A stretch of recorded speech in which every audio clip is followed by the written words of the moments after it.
ज्ञान के भ्रम वाले लोग कभी ज्ञान को उपलब्ध नहीं होते, अज्ञान में ही जीते और नष्ट हो जाते हैं। यह बात बड़ी उल्टी मालूम होती है। मैं आपको यह कह रहा हूँ कि आपको अगर अपने अज्ञान का परिपूर्ण बोध हो जाता है तो आपके जीवन में ज्ञान का जन्म हो सकता है, लेकिन वह ज्ञान बहुत दूसरा है। उस ज्ञान के से जो शास्त्र से मिलता है, गीता, पुराण और बाइबल से, उपनिषदों और वेदों से, महावीर और बुद्ध से जो ज्ञान मिलता है वह नहीं, शब्दों से जो ज्ञान मिलता है वह नहीं। शब्द है मुर्दा, उनका कोई मूल्य नहीं, उनमें कोई जीवन नहीं। खुद के प्राणों से साक्षात से जो ज्ञान मिलता है वह बात और है, और उसे जानने के लिए अज्ञान का स्पष्ट बोध होना चाहिए।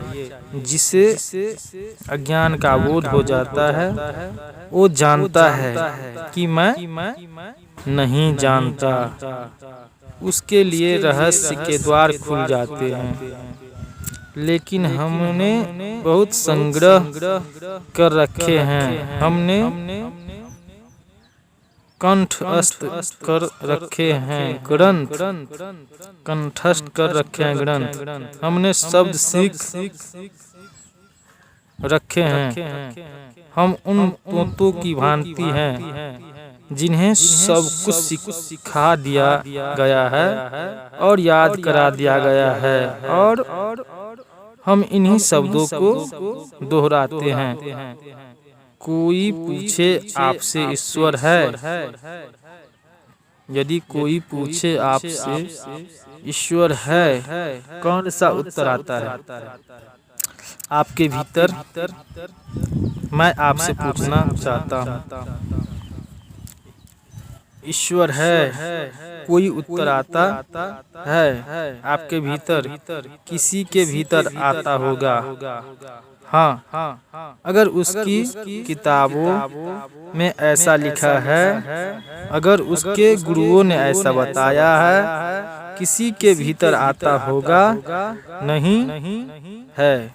अगर उसकी किताब में ऐसा लिखा है और उसके गुरुओं ने ऐसा बताया है, हिंदुस्तान में पूछो ईश्वर है तो बताते हैं हाँ, और रूस में पूछो तो वह बताते हैं नहीं है। हम सोचते हैं हिंदुस्तान बड़ा आस्तिक है और रूस बड़ा नास्तिक है। नहीं साहब, दोनों रटे हुए तोते बोल रहे हैं। हिंदुस्तान के तोते को बताया जा रहा है कि ईश्वर है तो वे कहते हैं कि ईश्वर है। रूस के तोते को बताया जा रहा है कि ईश्वर नहीं है तो वे कहते हैं कि ईश्वर नहीं है।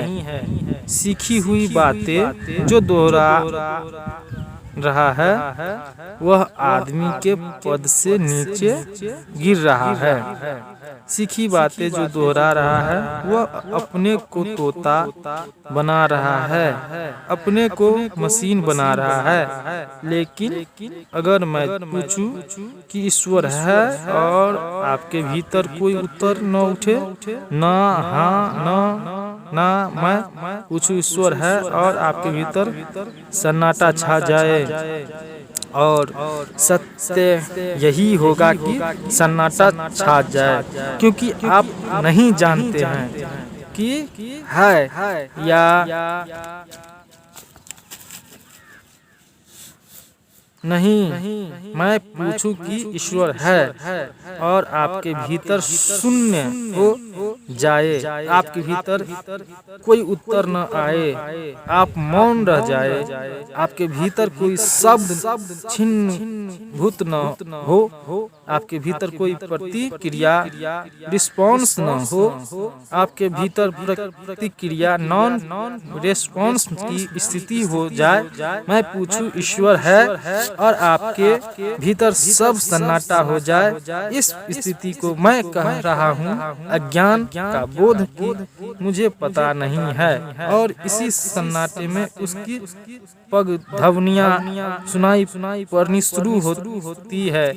जो परमात्मा है इसी मौन साइलेंस में जीवन का संपूर्ण संपर्श उपलब्ध होता है, और तब फिर खोजने हिमालय नहीं जाना पड़ता है, और तब खोजने गंगा के तट की यात्राएं नहीं करनी पड़ती है, और तब खोजने काशी और मक्का और मदीना नहीं जाना पड़ता है, फिर जेरूसलेम की यात्रा नहीं करनी होती है, फिर मंदिर और मस्जिद में सिर नहीं टेकने पड़ते हैं। इतने शांत मन से, ऐसे मन से जिसके पास उत्तर नहीं है, परमात्मा के द्वार खुल जाते हैं। अगर आपका मन उस अवस्था में आ जाएगा जहाँ से उत्तर नहीं आता है, जहाँ चुप्पी और मौन रह जाता है, तो आप एक अद्भुत द्वार को खोलने में समर्थ हो जाएंगे जिसकी आपको कल्पना भी नहीं हो सकती।